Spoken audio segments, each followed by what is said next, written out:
Smart prepaid meter के विरोध में उतरे पूर्व मुख्यमंत्री हरीश रावत। 1 घंटे का रखा मौन और सरकार से की यह मांग। कुमाऊं कमिश्नरी का हुआ घेराव। महंगाई और पलायन के मुद्दे पर भड़के लोग। मलिन बस्तियों के अध्यादेश की समय सीमा हो रही है समाप्त। दोबारा ला सकती है सरकार अध्यादेश।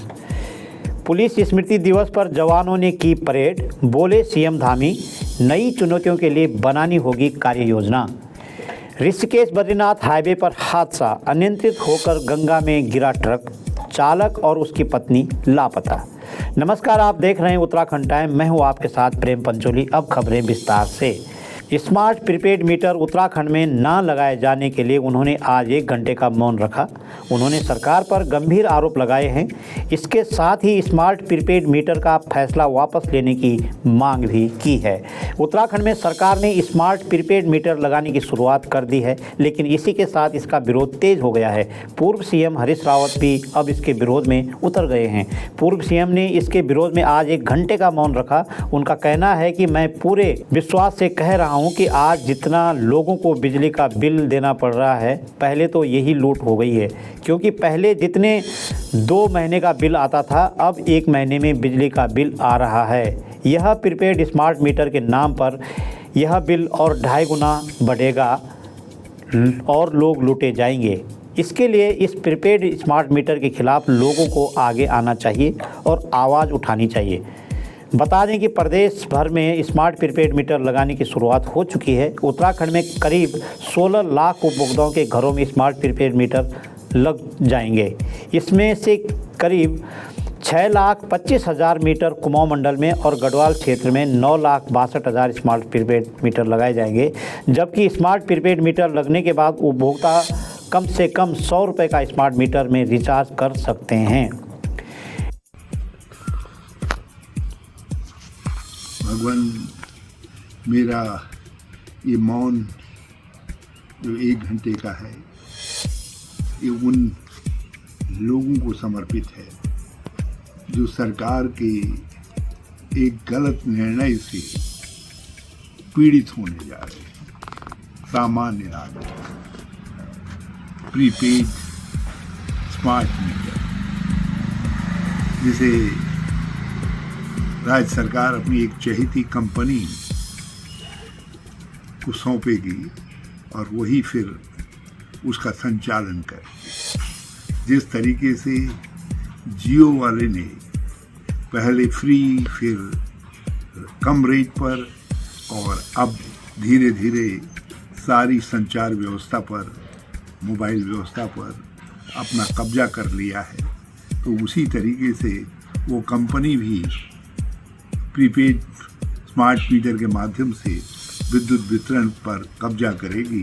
जब पूरी उसके चंगुल में सब चीज़ें आ जाएंगी तो फिर धड़ाधड़ रेट्स बढ़ते जाएंगे और लोग विवश हो जाएंगे। तो हम चाहते हैं कि ये व्यवस्था न लागू हो और जो व्यवस्था पहले से चली आ रही है उसी व्यवस्था को लागू करें, बल्कि उसमें जो पुरानी व्यवस्था थी कि 2 महीने में 1 बार बिजली का बिल लेने की, वो लागू। आपको घाटा है। इन तीनों उपक्रम घाटे में चल रहे हैं। मैं समझ नहीं पा रहा हूँ। 2015-16 में बड़ी मेहनत से हमारी सरकार इन उपक्रमों को लाभ में लेकर के आई और आज ये उपक्रम घाटे में चल रहे हैं। ये बहुत दुख का विषय है, बड़े कष्ट का विषय है। उसके लिए आप लाइन लॉसेस कम करिए, ट्रांसमिशन लाइनों की तार वायरिंग को बदलिए, दूसरी जो चीज़ें हैं उनको सब बदलिए। नैनीताल जिले में विभिन्न मुद्दों को लेकर कांग्रेस की ओर से सोमवार को जन आक्रोश रैली का आयोजन किया गया। इससे पूर्व कार्यकर्ता पंत पार्क में एकत्रित हुए, जिसके बाद कार्यकर्ताओं की ओर से कमिश्नरी घेराव किया जाएगा। जन आक्रोश रैली की अगुवाई नेता प्रतिपक्ष यशपाल आर्य ने की है। वक्ताओं ने कहा कि निकाय चुनाव कराने की सरकार की मंशा नहीं है। भाजपा को डर सता रहा है कि वह चुनाव हार जाएंगे। कांग्रेसियों ने राज्य के विभिन्न विभागों में व्याप्त घोर भ्रष्टाचार पर रोक लगाने के साथ ही राज्य के निवासियों को जल जंगल जमीन पर हक दिए जाने की मांग भी की है। कहा, कृषि सुधार और नए उद्योग परियोजनाओं की पहाड़ में स्थापना न होने के कारण लोगों को शहरों की ओर जाना पड़ रहा है। आपदा से प्रभावित मोटर मार्गों एवं सिंचाई नहरों का पुनर्निर्माण हो। उन्होंने यह भी कहा कि भाजपा सरकार की वर्ष 2022 में किसानों की आय दोगुनी करने की घोषणा कोरी साबित हो गई है। आज किसान महंगे बीज दवा लागत के कारण खेती करना छोड़ रहे हैं। राज्य के किसानों को एमएसपी शीघ्र दी जाए। मलिन बस्तियों के लिए लाए गए अध्यादेश की समय सीमा इसी महीने के अक्टूबर में समाप्त होने जा रही है, जिससे मलिन बस्तियों के उजड़ने पर फिर से तलवार लटक सकती है। लेकिन माना जा रहा है कि सरकार एक बार फिर से मलिन बस्तियों के लिए अध्यादेश ला सकती है। मलिन बस्तियों के लिए लाए गए अध्यादेश की समय सीमा समाप्त होने वाली है। माना जा रहा है कि सरकार फिर मलिन बस्तियों के लिए 3 साल के लिए अध्यादेश ला सकती है। इस मामले को लेकर शहरी विकास मंत्री प्रेमचंद अग्रवाल का बयान आया है। उनका कहना है कि मलिन बस्तियों के हक में सरकार फैसला ले सकती है। आज या कल में इसे लेकर निर्णय लिया जाएगा। साल 2017 में हाईकोर्ट के एक आदेश से मलिन बस्तियों का अस्तित्व खतरे में आ गया था। इसके बाद इन मलिन बस्तियों को बचाने के लिए उत्तराखंड मलिन बस्ती विकास परिषद ने बड़ा जन आंदोलन चलाया था, जिसके 1 साल बाद सरकार को 2018 में एक अध्यादेश लाना पड़ा और 3 साल के लिए मलिन बस्तियों पर से खतरा टल गया। इसके बाद साल 2021 में फिर से अध्यादेश लाया गया। इस अध्यादेश की समय सीमा इसी महीने अक्टूबर 2024 में खत्म होने जा रही है। पुलिस स्मृति दिवस पर जवानों ने परेड की। इस दौरान सीएम धामी जवानों का हौसला बढ़ाने पहुंचे।